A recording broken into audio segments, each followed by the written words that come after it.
Hello বন্ধুরা, আশা করি প্রত্যেকে খুব ভালো আছেন। আজকে আমার রেসিপি আমলকির আচার। তো চলুন দেখে নেওয়া যাক এই আচার কীভাবে করলে অত্যন্ত সুস্বাদু এবং টেস্টি হবে, সে নিয়ে আজ আমার পুরো ভিডিও। তাই বলবো পুরো ভিডিওটা মন দিয়ে দেখুন, তাহলেই বুঝতে পারবেন কিভাবে করলে এই আচার অত্যন্ত সুস্বাদু এবং টেস্টি হয়। তো এর জন্য আমি বাজার থেকে 500 গ্রাম আমলকি নিয়ে এসেছি, সতেজ আমলকি। আপনারাও এরকম সতেজ আমলকি নিয়ে আসবেন। এরপর একটি পাত্রে পরিষ্কার জল দিয়ে আমি এই আমলকিগুলোকে খুব ভালোভাবে ধুয়ে নেব, হাত দিয়ে ঘষে ঘষে। কারণ এই আমলকির ছালে প্রচুর ময়লা লেগে থাকে। দেখুন আমি এগুলোকে খুব ভালোভাবে ধুয়ে নিচ্ছি। এরপর এগুলোকে আমি একটা প্লেটের মধ্যে তুলে রাখছি। এরপর একটি প্রেসারে এই আমলকিগুলোকে আমি জল দিয়ে একটু ভালোভাবে সিদ্ধ করে নেব।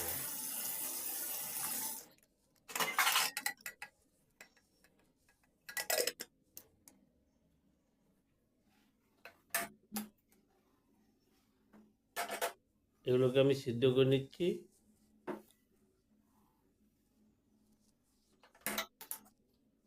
এদিকে এই আচারের যে মশলা, সেই মশলা আমি রেডি করছি। এর জন্য এটি কড়াইয়ে মৌরি, পাঁচফোড়ন আর ধনে দিয়ে আমি কিছুটা গরম করে নিচ্ছি।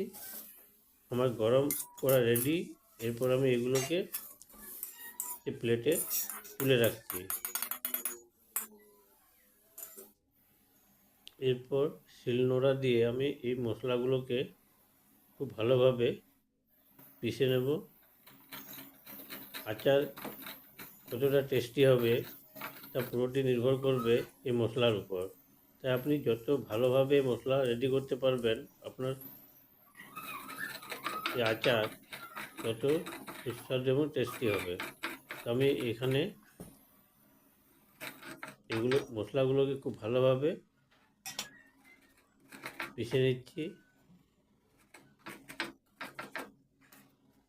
দেখুন মশলা পেষা আমার প্রায় রেডি।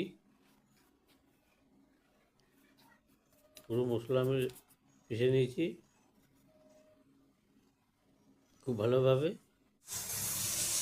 এদিকে প্রেসারে সিটি পড়ছে, আমলকিগুলো সিদ্ধ হয়ে এসেছে আমার।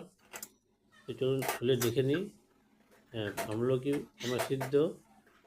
এই আমলকিগুলোকে আমি একে একে তুলে নেবো একটা প্লেটে।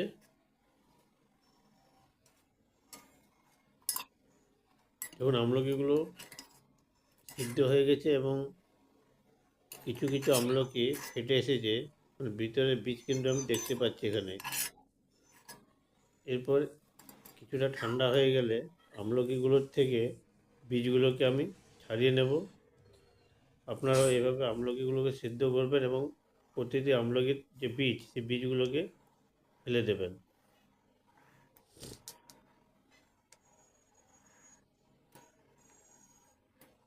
আমার আমলকির থেকে বীজগুলো ছাড়ানো প্রায় শেষ।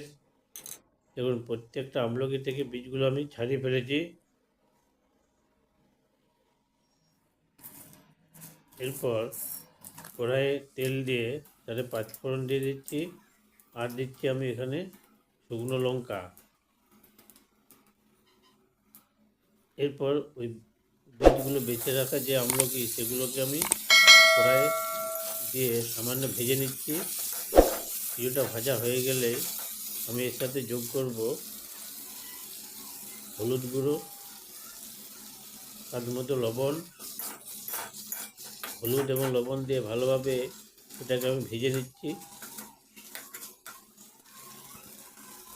এরপর আমি এর সাথে যোগ করছি সামান্য কাশ্মীরি লঙ্কার গুঁড়ো।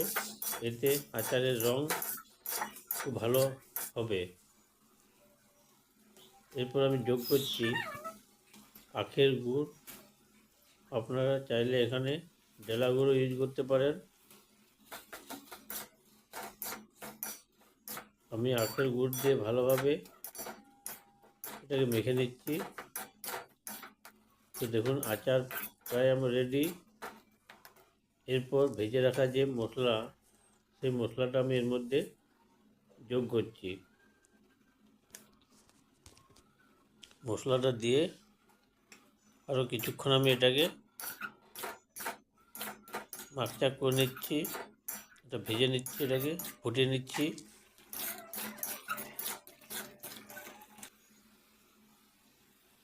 নামানোর কিছুক্ষণ আগে আবার সামান্য কিছু মশলা আমি এখানে অ্যাড করছি।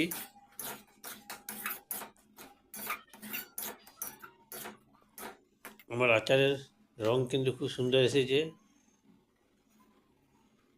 দেখুন আচার আমার রেডি। এরপর এই আচারকে আমি একটি কাচের জারে রেখে নিচ্ছি। আপনারা অবশ্যই এই আচারকে কাচের জারে রাখবেন, কোনো প্লাস্টিকের জারে রাখবেন না।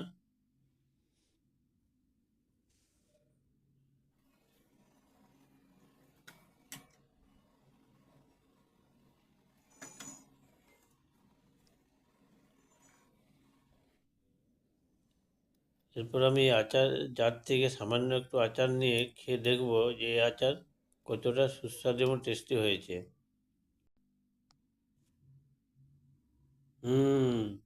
দারুণ টেস্টি।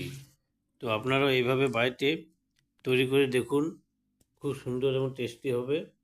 আর আমার ভিডিওটি যদি ভালো লেগে থাকে তাহলে চ্যানেলটিকে সাবস্ক্রাইব করবেন এবং পাশে থাকা বেল আইকনটি প্রেস করবেন এবং বন্ধুদের সাথে শেয়ার করবেন। আর কমেন্ট করে জানাবেন যে আপনাদের এই আচার কতটা টেস্টি হয়েছে।